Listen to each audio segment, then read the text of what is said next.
முதலாவதாக தலைமை உரை வழங்குவதற்காக எஸ்ஆர்எம் கல்வி நிறுவனத்தின் இணை வேந்தர் நிர்வாகம் மதிப்பிற்குரிய டாக்டர் ரவி பச்சமுத்தையா அவர்களை அன்போடு அழைக்கிறேன். அப்பாவை வணங்கி அம்மாவையும் வணங்கி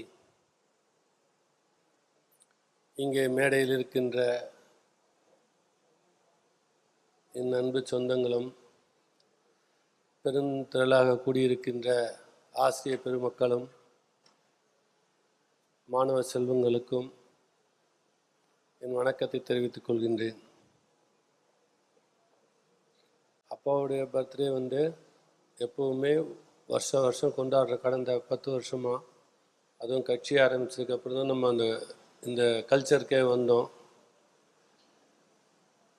அவர் பெருமையை எத்தனை நாள் எப்படி சொன்னாலும் பத்தாது. இங்கே எனக்கு முன்னால் தமிழ் பேராயத்தில் சிறப்பாக அவர் செஞ்ச ஒவ்வொரு காரியங்களையும் எடுத்து வீடியோவில் போட்டாங்க.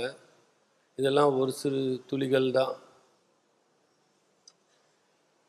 இல்லை என்று வருபவருக்கு அள்ளித்தர காத்திருக்கும் மனிதர்.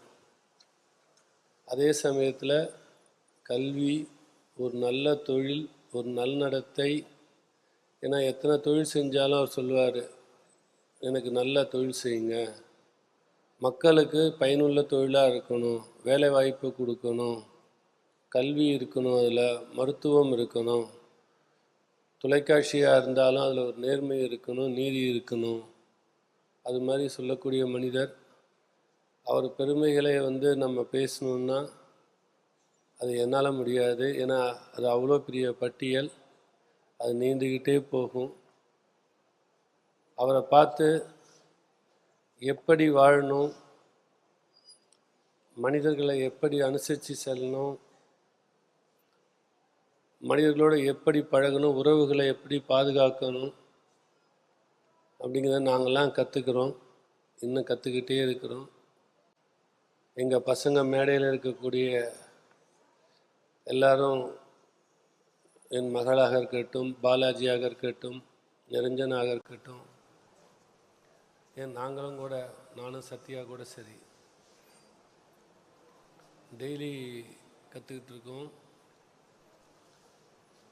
இன்றைக்கி தமிழ்நாடு எப்படி இருக்கணும்னு சொல்லி 15 வருஷத்துக்கு முன்னாடி சொன்னாரோ, அது மாதிரி அவர் சொன்னது அவர் காலத்திலேயே நினைவாகிட்டு இருக்குது. ஒரு தீர்க்கதரிசி, அவர் நல்லா சீரும் சிறப்பமாக வாழணும்.